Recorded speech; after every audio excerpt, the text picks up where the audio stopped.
tarde a todos. Eu quero fazer uma troca de experiência, né, a partir de desdobramento da minha dissertação de mestrado do Prof.EPT. Já apresentei alguns resultados na edição da SciPT Manaus em 22 e agora trago um novo artigo a partir dos estilos parentais, adolescência e desenvolvimento de sentido na educação. Eu sou a Lisane Armalho de Souza Niceto, psicóloga do Instituto Federal de Roraima, no campus Boa Vista, e tive orientação da professora Raimunda Maria Rodrigues Santos.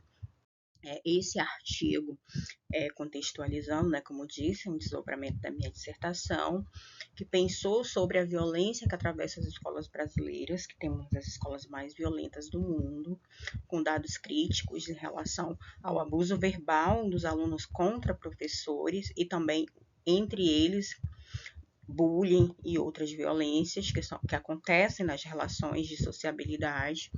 É a crise de sentido, que eu coloco a partir da minha epistemologia psicológica, que é a logoterapia de Viktor Frankl, e a relevância disso dentro do contexto da IPT, que a gente precisa superar o reducionismo cognitivo para uma cidadania plena, que o nosso estudante ele não é só o sujeito que aprende, não, ele só tem cognição, ele tem outras dimensões, assim como a gente prevê na omnilateralidade do sujeito, no processo educativo integral. E o objetivo principal deste artigo foi a correlação entre os estilos parentais, o desenvolvimento de sentido e o impacto no cotidiano dos adolescentes do ensino médio integrado. A minha fundamentação teórica, a nossa fundamentação teórica, parte do conceito de parentalidade consciente, que eu desenvolvi a partir de Siegel e Hartz, que para que eu desenvolva essa parentalidade, eu tenho que ter autoconhecimento para eu parar de reproduzir aquelas práticas que eu recebi quando criança, de forma automática na criação dos meus filhos. A partir também do conceito de estilos parentais de Bauerland e Gomide, que divide os estilos parentais em autoritativo, permissivo, negligente e autoritário. E a logoterapia de Viktor Frankl, que é a minha base epistemológica enquanto psicóloga, que tem como motivação primária do ser humano a busca por sentido e também considera o ser humano na sua dimensão biopsíquico e espiritual como um ser livre e um ser responsável, que também pode sempre desenvolver valores para que mude, para que enfrente o sofrimento, para que viva e dê sentido a essa vida. A abordagem da pesquisa foi uma pesquisa aplicada, qualitativa, descritiva e de campo, no contexto do campus Boa Vista, do Instituto Federal de Roraima, que participaram 7 estudantes do terceiro ano de eletrônica. Os instrumentos foi o inventário de estilos parentais de Gomide e grupos focais. Foi submetido ao comitê de ética, que está o número do parecer, e a análise desses dados foi feita a partir da análise crítica do discurso de Michel Pechet, articulado à logoterapia, que é as lentes pelas quais eu enxergo o mundo, Viktor Frankl.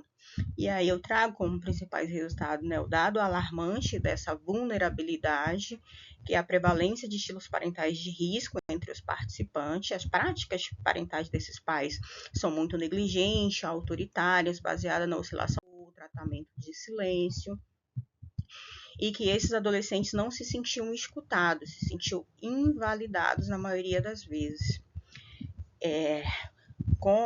Considerando toda essa pesquisa e olhando para os estilos parentais, como que eles impactam no desenvolvimento do sujeito, principalmente no sujeito de vulnerabilidade que é o adolescente, a gente tem que as famílias influenciam diretamente, essas práticas parentais influenciam o desenvolvimento da personalidade, a saúde mental e o comportamento dos adolescentes, como visto nessa pesquisa, que a maioria relata dizendo que tinha poucos recursos de enfrentamento, e que reproduziam muitos comportamentos dos pais. E a gente precisa superar esse reducionismo, a gente precisa de processos de parceria de família e escola, com processo de psicoeducação, para desenvolver de fato conexões empáticas e responsabilidades existenciais, porque essa é a base de uma educação para a paz, desenvolvimento de cultura de paz.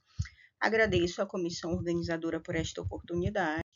Aqui estão as referências que eu utilizei para construir esse artigo, partindo da dissertação.